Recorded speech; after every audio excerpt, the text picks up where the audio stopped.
ఈ వారం మకర రాశి వారికి ఎక్కువ అనుకూల ఫలితాలు కలగబోతున్నాయి. ప్రయోజనాలతో కూడిన సంతోషాలు కూడా మీరు అందుకోగలుగుతారు.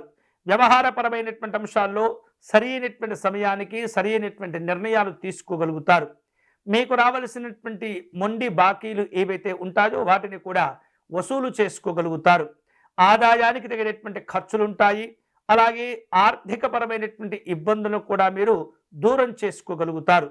ఈ వారం ఎవరైతే మీ వద్దకు సహాయం కోరి వస్తుంటారో వారిలో ముందుగా పరిచయం ఉన్నటువంటి వ్యక్తులకు సహాయ సహకారాలు అందించేటటువంటి ప్రయత్నాలు చేస్తుంటారు. మీరు చేపట్టిన పనులన్నీ కూడా ఈ వారం నిరాటకంగా వాటిని కొనసాగిస్తుంటారు, పూర్తి చేసుకోగలుగుతారు. ఆదాయాలను కూడా పెంచుకోగలుగుతారు. ఒక కీలకమైనటువంటి ముఖ్యమైనటువంటి వార్తలు లేదా సమాచారం మిమ్మల్ని చాలా ఆలోచింపజేస్తుంది. ఒత్తిళ్లకు గురి కాకూడదు, ప్రలోభాలకు లొంగకూడదు. నైపుణ్యం కలిగినటువంటి వ్యక్తుల యొక్క సలహాలు సూచనలు పాటిస్తూ వారిచ్చేటటువంటి సలహాలకు అనుగుణంగా పనిచేస్తూ ఉండటం ద్వారా కొంత ఇబ్బందుల నుండి మీరు బయటపడే అవకాశాలు ఉంటాయి. ఒప్పంద పత్రాల యొక్క సమీక్షలు కూడా ఈ వారం మీకు అవసరమవుతూ ఉంటాయి. అందరినీ కలుపుకుంటూ వెళుతారు. అందరూ తమవారే అనేటటువంటి భావనతో పనిచేస్తూ ఉంటారు.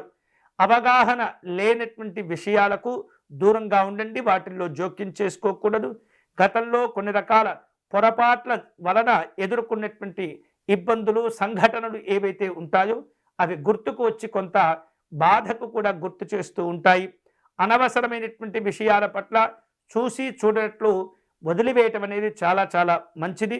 చిన్ననాటి స్నేహితులను కలుసుకుంటారు. వినోదపరమైనటువంటి కార్యక్రమాల్లో పాల్గొంటారు.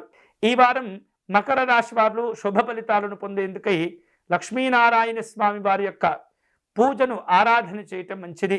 లక్ష్మీనారాయణ స్వామి వారి అష్టోత్తర శతనామ స్తోత్రమును పారాయణం చేయటం, అలాగే స్వామివారి యొక్క హృదయము అనేటటువంటి స్తోత్రాన్ని పారాయణం చేయటం ద్వారా ఉత్తమమైనటువంటి ఫలితాలను పొందవచ్చు. గోసేవ చాలా మంచి ఫలితాలను ఇస్తుంది. మూగజీవాలకు ఆహారాన్ని అందించే ప్రయత్నం చేయండి.